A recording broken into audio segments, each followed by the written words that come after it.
Today, I have the utmost pleasure of sitting with a man who's a legend in every sense of the word. A global icon whose authoritative and poetic voice is known from the alpine tundras all the way to the Sahara. A man of oratory skill matched only by the footwork of Ronaldinho. His elegantly crafted words have danced on the toes of the likes of Lionel Messi, navigated the sharp swerve of a Ronaldo strike, and has been the soundtrack to the shocks, surprises and thrills of world football. Xhaka's corner, Giroud! Olivier Giroud leaps from the Arsenal bench and scores again! Drama from day one! This is the league we want to watch! With a combination of witty, whimsical and artful speech, he has ushered in eras of dominance and marshaled scores of adoring football fans into the theatres of Old Trafford, the corridors of the Santiago Bernabeu, along the length of pitches of the San Siro, the Nou Camp, Allianz Arena and many, many more. Yet he has remained in his own arena, rivaled by none, a lyrical gladiator of sorts who's been the voice of victory and verve, a soothing semblance of solace in times of defeat, a feature of major international tournaments and an unforgettable ornament in the footballing community. My guest today needs neither a judge nor a jury.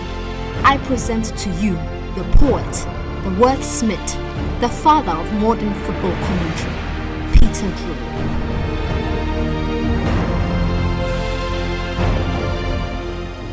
I'm so happy to have you here. It's lovely to be here, thank you. Right? You know, so many questions I want to ask. I don't even know where to start from. But it would be okay to start with your childhood. Yes. Is this something you always wanted to do, to be a commentator? I suppose in a way it is, yes. I don't think I knew it then. And I certainly didn't believe it could be reality. But I loved sport as a young boy. It was very clear very soon that I wasn't going to excel at playing sport. I always liked words, I always liked language, and from a very young age, I suppose like a lot of kids actually, especially today, I sort of pretended to commentate on everything. I commentated on normal family stuff that went on. When I played football myself or other games, I was always commentating in a childlike kind of a way. So I didn't believe then that it would be my living, but I always enjoyed doing it. Okay, but what was your childhood like when you were growing up? What was it like? I had a very happy childhood. I was the son of a priest. A priest? Yes. And so I lived a very happy family life with my brothers. We played a lot of sport. I had a very privileged education. And I couldn't have asked for more. Okay. I read from your profile that you were one time an accountant. Yeah, very briefly.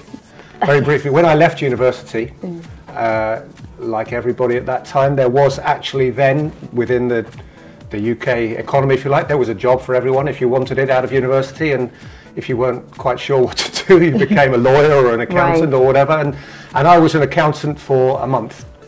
I went into this firm in London and started my training and so on, and 2 or 3 weeks into that month, I realised it wasn't going to be for me, and so I stopped then. I picked up my month's wages, and then I suppose was when I really started to pursue the dream of being a commentator. Well, of certainly being at least a sports journalist. Okay, all right. Was it easy for you getting into that field? No, and this is what I say to young people now who want to get into that field and say, I can't get in. It's then, as now, although the world has changed a lot, it was a very competitive business, and I used to write letters and apply for jobs all over the place in newspapers and radio and so on, and I had a great big pile of rejection until eventually somebody gave me a chance, and nothing has changed to this day. If you really want to do it, you've got to accept that a lot of people are going to reject you, and then when you get a chance, you've got to go for it. Okay. Yeah. So you mentioned that you went in as a sports journalist. At what point did you decide that you were going to focus on football, not cricket, not hockey? Well, Not that was a little way down the line. Okay. Because I was just thrilled to be in it, and I do love cricket. You do? Cricket's a passion of mine, and I'm glad I don't work in it because it remains a hobby as opposed to a job. But after a couple of years, mostly in newspapers, I got my first job with BBC, local radio in the north of England, in Leeds, and that was a great professional foundation, because I had to work on all sports, even sports I didn't really understand. Rugby league, I didn't have any knowledge of rugby league, but I had to report on it sometimes, but mostly cricket and football. And I was fortunate to be there when Leeds United won the English title. It was the year before the Premier League came into being in the early 1990s, and so I had a great sporting patch to work on. And I started learning how to be a commentator, and it went okay. And to simplify the story, I then got a chance on BBC Network, National Radio, which meant coming down and pushing back the legendary door of Broadcasting House on Oxford Street in London. And you know, you think, wow, this is something now. And over my years with the BBC, that's the direction my life went in, towards football commentary. And I also picked up that you used to write poems. A little bit. I wouldn't say I did that particularly hungrily. I guess, like all kids, I had a little dabble once in a while. But listen, other people have been kind enough to call me a poet. I can assure you, I've never called me a poet. No, not at all. No, I don't. Even when you listen to yourself, do you listen to yourself? Listen, I don't think of it as being a poem or poetry of any sort.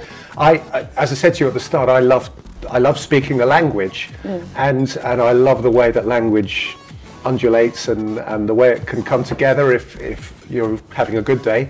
And you know, it would be really pretentious for me, and it wouldn't be true either, to claim that in some sense I set out to do this thing poetically, or to consider that I have some sort of special style, because that's never been my intention. My intention always over a football match is to articulate that football match the best way I think I can, and to understand, and I always say this to anybody who's kind enough to ask, that nobody, in my view, ever switches on the television to listen to me. They switch on the television to watch the football match, and you can either accompany that football match, and I think in the vast majority of cases that's all you're doing.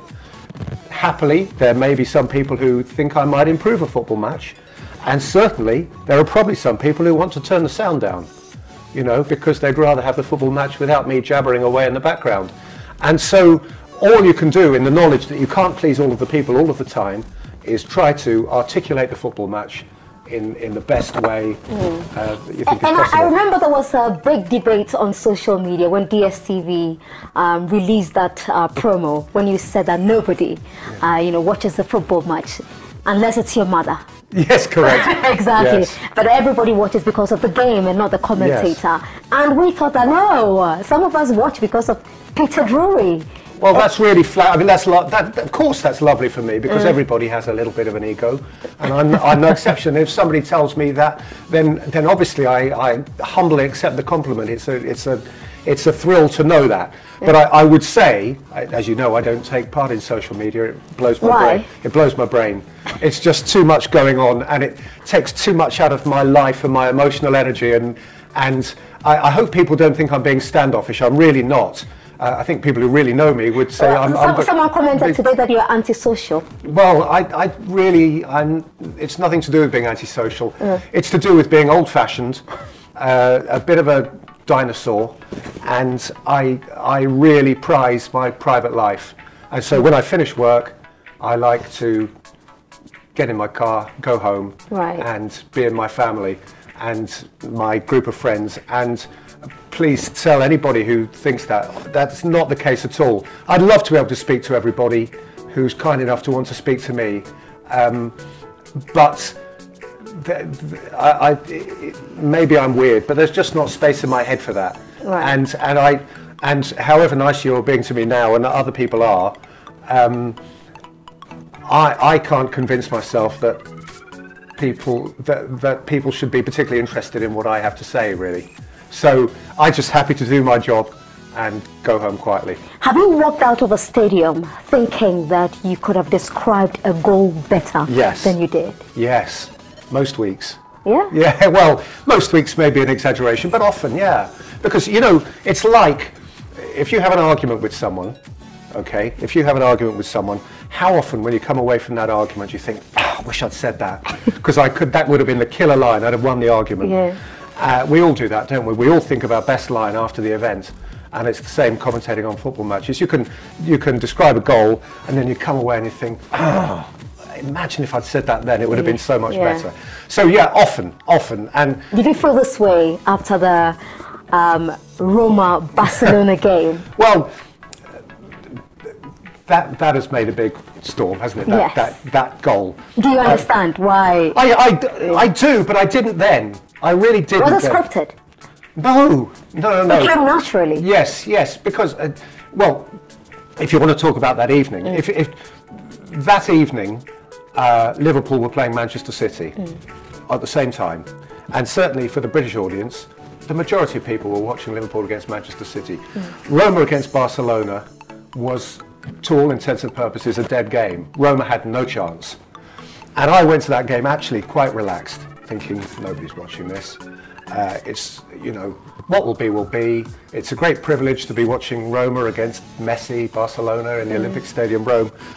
What a great life this is. And so I certainly didn't spend the previous evening in my hotel room thinking of things to say if Roma came back from the dead, because it wasn't going to happen. And if you listen to that piece of commentary, it is specifically about a Greek guy, centre-half called Manolas, scoring in Rome. Now, if you believe that I scripted that, because he was not a likely goal scorer, you have to believe that I scripted a line for all of the other 17 players who might have scored a goal for, and I can promise you, I really didn't. I really didn't. And so I think that evening was a result of being pretty uninhibited, really, because it didn't occur to me what a big deal. Because he had everything. That commentary had everything. He had geography, he had history, he had poetry, it was a mixture of everything. It's one of those things where my planets aligned. You know, that's all I could say. And it wasn't really until, I forget exactly what the dynamic of the game was, but when Roma scored their previous goal and were within one goal of knocking Barcelona out against all the odds, and you know, it was impossible, it simply couldn't have happened. At that period, while the game was ongoing, I would say in my head I was thinking, oh my goodness, if they do score again, this is going to be quite something. So I suppose I would admit to sort of, in the 10 minutes leading up to the goal, whilst the game was ongoing, priming myself just to be a bit more than just it's a goal, but it's a bit of a special goal. But all of that stuff that came rolling out was spontaneous. A few months ago, I tweeted, you know, expecting my followers to respond as usual, and the tweet read, Peter Drury once said, and majority, I had over 1,000 respondents, and majority of them said, once again, Peter denies Jesus. And that was a game between Manchester City and Arsenal. Peter checking goal, and then you know, Manchester City's Jesus trying to score, and he couldn't score. You don't remember? No, I don't know. But yes, I'm glad I did, because it's quite a clever line, isn't it? But I don't remember saying that. But there you are. That must be my bringing up by a priest as a father. Yeah, it all makes sense now. All right, I want us to focus on the Premier League itself, the most watched league all over the world. You have so many viewers. If you had to attribute the success of the Premier League to one thing, what would you say? Actually, probably its global nature. It has become, whilst it is the English Premier League, it has become the league for the world. It has become the go-to place for the top players in the world, from South America, Africa, Asia, as well as Europe. And so, although Spain and Barcelona and Real Madrid would obviously perhaps be inclined to contradict this, as a complete league, it is probably the ultimate universal, global, if you like, planetary showcase. Do you have a soft spot for any Premier League team? I might do. You might do. I might do. But you, of course, you're not allowed I know. No, well, I mean, listen, what I would also say to you and anybody who's watching this is that regardless of any soft spot I have, any commentator will tell you, and all commentators grew up as children supporting a team. It's, you know, you can't be in denial about that. The moment you pick up the microphone, that is forgotten. It really is. It's a matter of heart and head, and when you're at work, your head takes over. How did you feel commentating on the England-Croatia game, being an Englishman?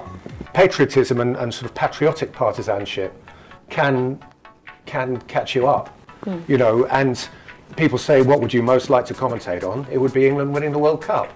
You know, I can't deny that.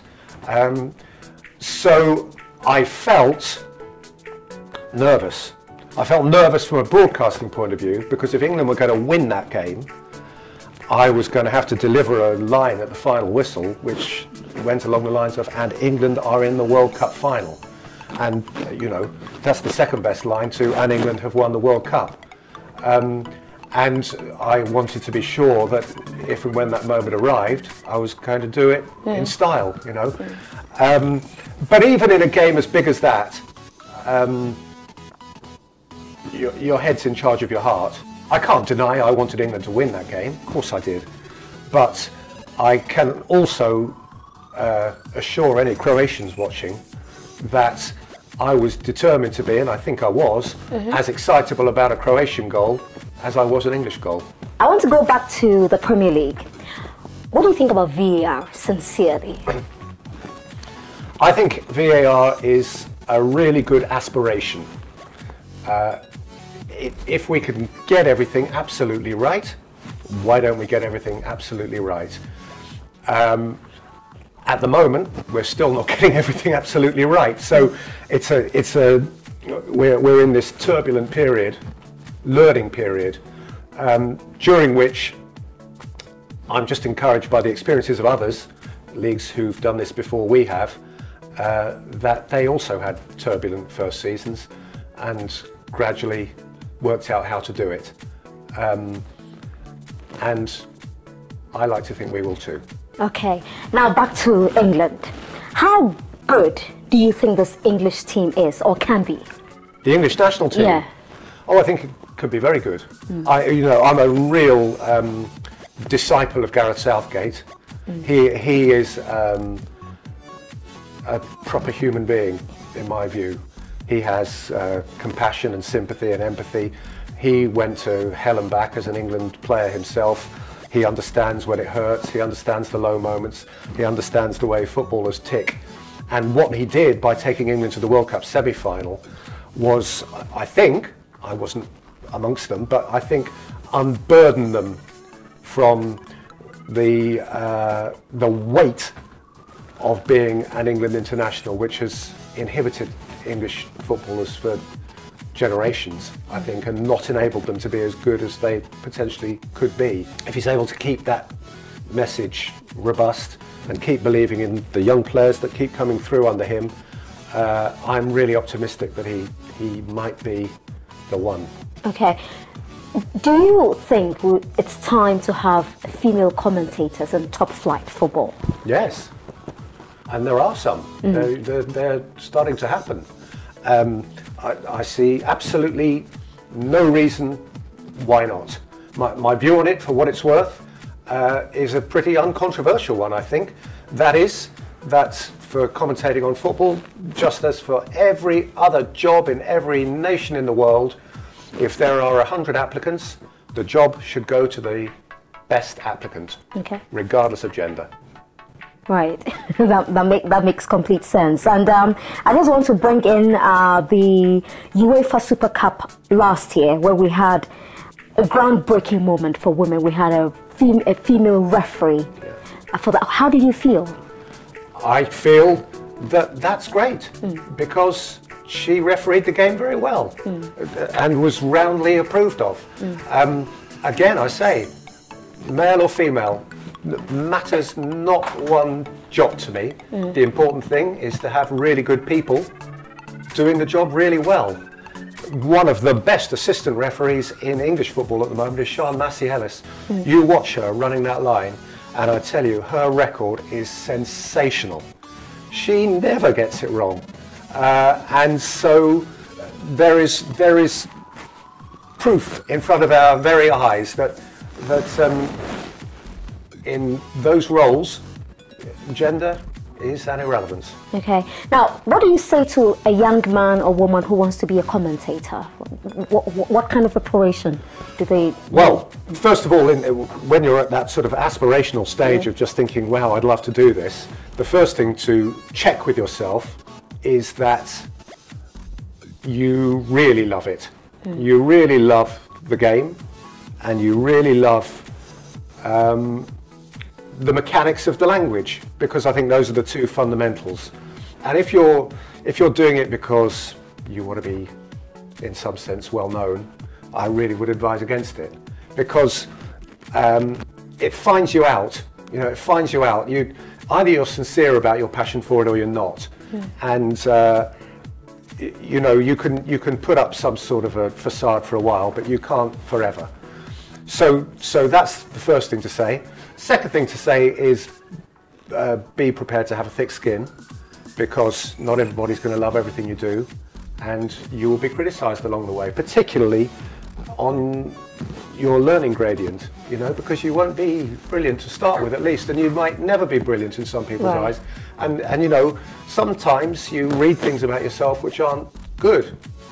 And so another thing, beware these days. At least I started before social media, you know, and that's a good reason to be sceptical of social media, if I may say so. And how did you react to the criticisms?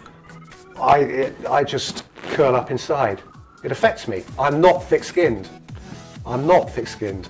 I can take constructive criticism from people whose position it is to offer me constructive criticism. If my boss says you should do it that way, I'll do it that way. And if fellow broadcasters or people who understand the job come to me and say, do you know what, that wasn't much good, I completely respect, I take all of that criticism. But if it comes from a source that I don't think is particularly well informed, or B, just out of some groundswell of let's have a go at him, I find that really, really hurtful, and I don't deny it. And yes, that does play into my whole feeling about social media, because I don't want that. I know if I've been good, and I know if I've not been good. And if I get that wrong, somebody tell me, who I respect.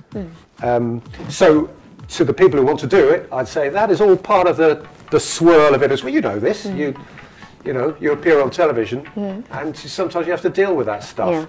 And it's, you know, it's not much fun, that side of it. So it's not all great, but my final thing is, if you do get all the way and you get to commentate on top football, what a way to earn a living. Right. Yeah. Are you mentoring anybody to be the next Peter Drury? Well, I help anybody who asks me to help. Yes, and so quite often I spend time with 20-somethings out of college or university, and you know, who say, yes, I speak to those sorts of people quite often.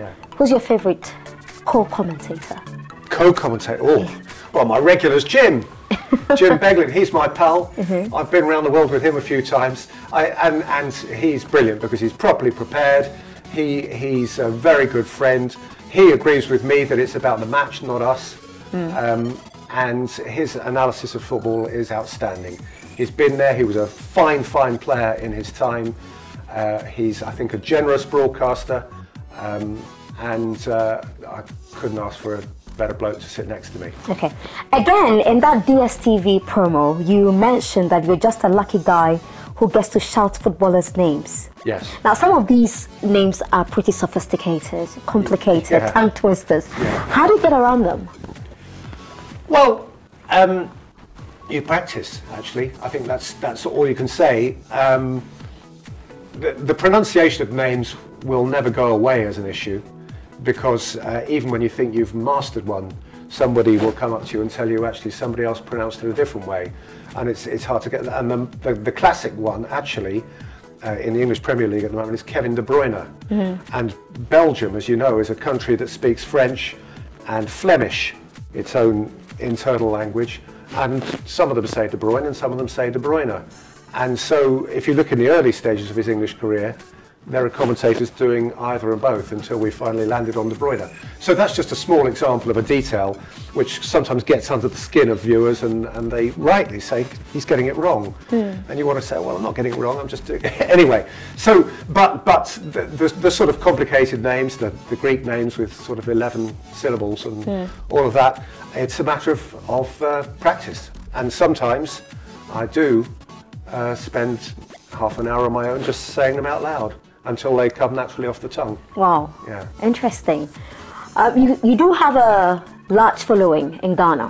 What do you think about Ghana football, my beautiful country, Ghana? Your beautiful country, Ghana? I'd love to visit Ghana.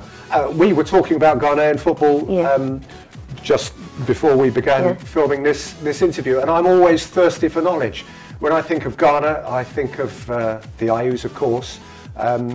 I think of Luis Suarez, as I'm sure you all do, and your South Africa. Your broken hearts. Well, I think of South Africa because you were the African nation that impacted most on that World Cup, which was a great World Cup, and of course, but for that misdeed, you could have gone even further. We haven't forgiven him. I'm sure you haven't.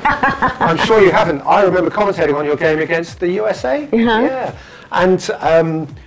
Listen, African football is a magnificent spectacle. You know, that World Cup was a never-to-be-forgotten World Cup, and Ghana's part in that was huge, huge, because you had such an important part in the African narrative.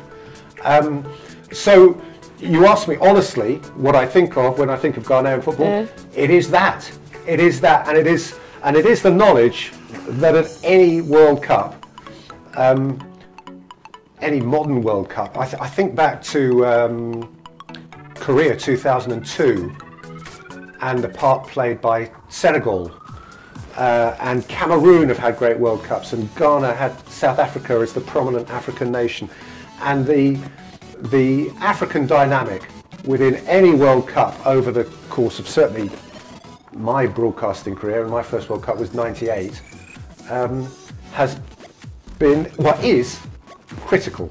It is critical, you know, in the global game. And there was a famous quote. Was it Pele said years and years ago that an African nation would win the World Cup by the year 2000 or something, and that never happened. But you know, I really would love to think that an African nation would win the World Cup in my lifetime. Before England.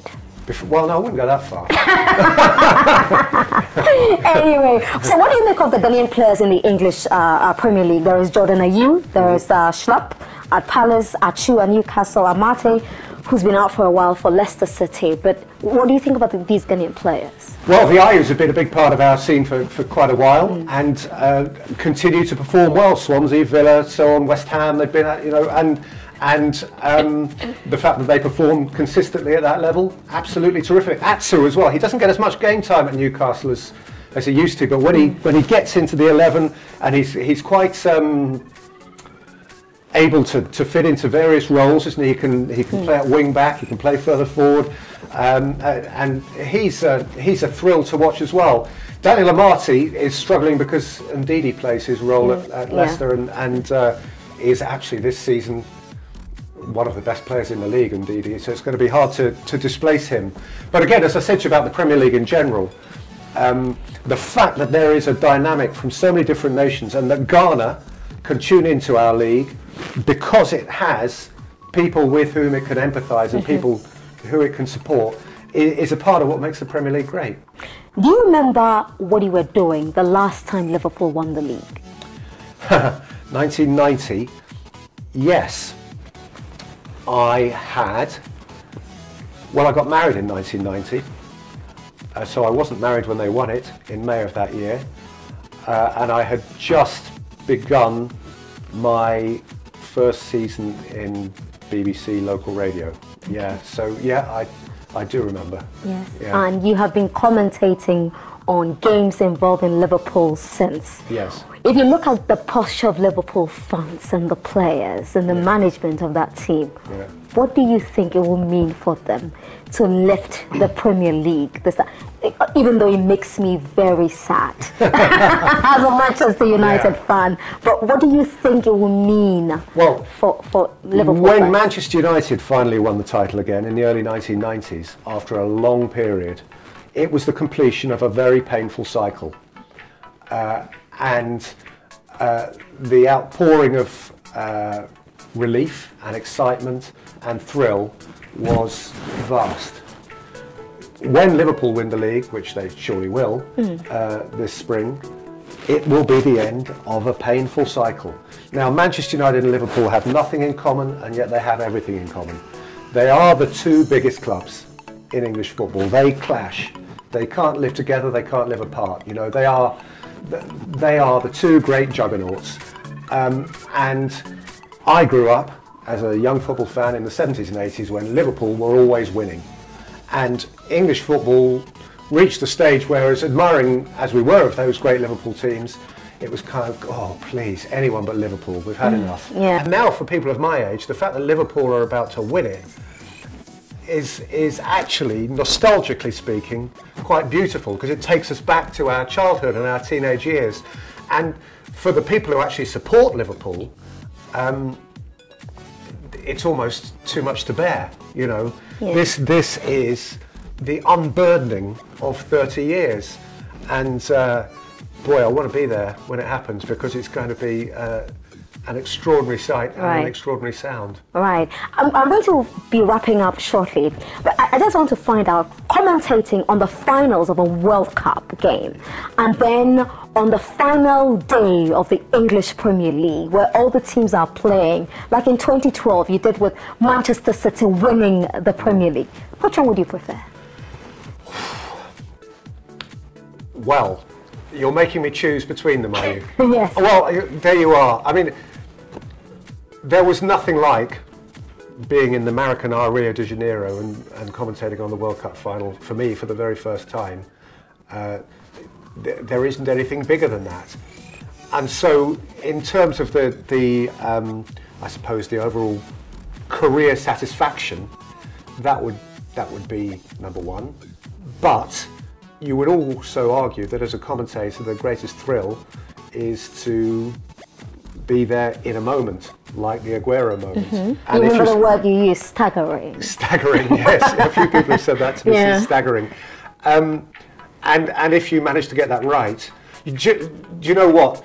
The older I get, the more frightened I am that I'm going to have one of these moments and get it horribly wrong. Yeah. And so I sort of feel frightened about the prospects of each big match as it comes, and I keep thinking, stop now before I get it wrong.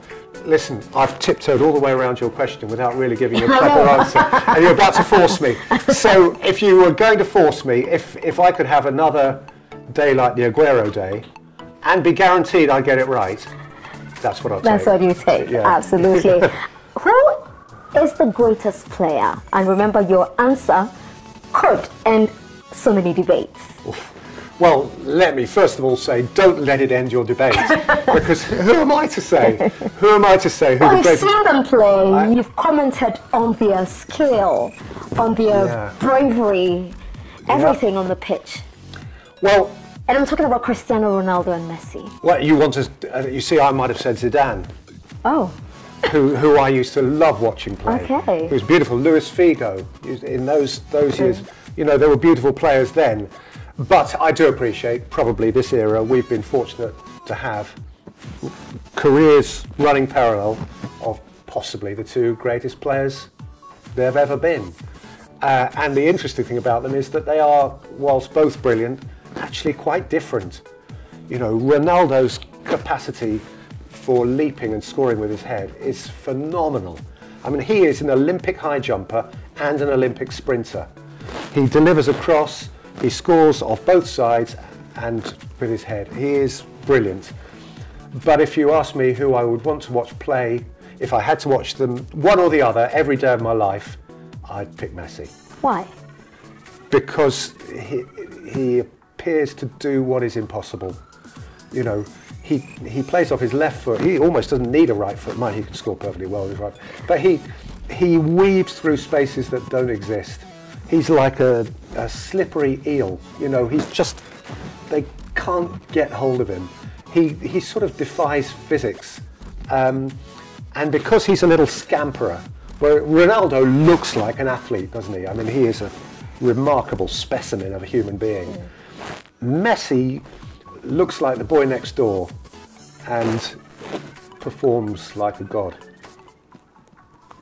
Peter Drury, thank you for talking to me. Thank you Such so a much. pleasure.